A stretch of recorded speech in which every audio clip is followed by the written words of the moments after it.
I'm Dr. Janardhan Rao, cochlear implant surgeon, KIMS Hospital. Today we did a case, 10-year-old boy.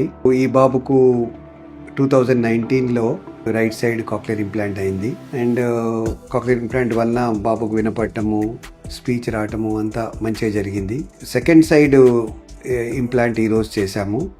అయితే ఇప్పుడు నేను చెప్పదలుచుకుంది ఏంటంటే చాలామంది పిల్లలు ఇట్లా చిన్నప్పుడు ఇంప్లాంట్ అయిన వాళ్ళు సెకండ్ సైడ్ ఇంప్లాంట్ కోసము వాళ్ళే అడుగుతారు. పిల్లలు వాళ్ళకి 8-9 years ఏజ్ వచ్చినప్పుడు ఏమవుద్దంటే they realise 2 sides hearing is far superior to 1 side hearing. ఆ డిసడ్వాంటేజెస్ అన్నీ వాళ్ళకి అర్థమైపోతాయి అన్నమాట.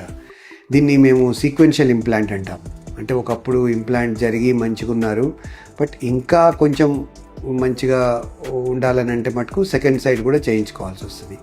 ఈ డిఫరెన్సెస్ ఏంటంటే ఫస్ట్ సైడ్ సెకండ్ సైడ్ పిల్లలకు వాళ్ళకే అర్థమవుతుంది ఆ ఏజ్ వచ్చేవరకు, 9-10 years ఏజ్ వచ్చేవరకు. ఎందుకంటే బయట నాయిసీ ఉన్నప్పుడు 1 side వాళ్లకు 2 sides వాళ్ళకు వినపడంత క్లియర్గా వినపడదు, సో క్లారిటీ తగ్గుద్ది.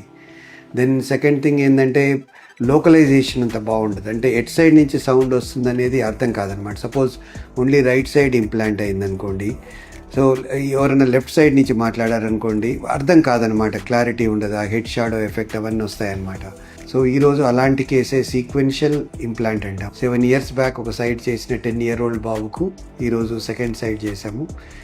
స్మూత్గా జరిగింది. ఈ హీలింగ్ అయిన తర్వాత యాక్టివేట్ చేసిన తర్వాత ఫాలో అప్ కూడా తక్కువ ఉంటుంది. ఇంతకుముందు ఫస్ట్ టైం చేసినంత 2 years ఏవీటీ అంత అవసరం ఉండదు అనమాట, 1.5 year ఏవీటీ. సో మీ పిల్లలు అందరి పిల్లల్లాగా ఏదనుకుంటే అది చేయాలంటే మటుకు బైలేటరల్ కాక్లియర్ ఇంప్లాంట్స్, ఈ బైలేటరల్ హియరింగ్ లాస్ ఉన్న పిల్లలకు చేయటం చాలా ఇంపార్టెంట్. Thank you.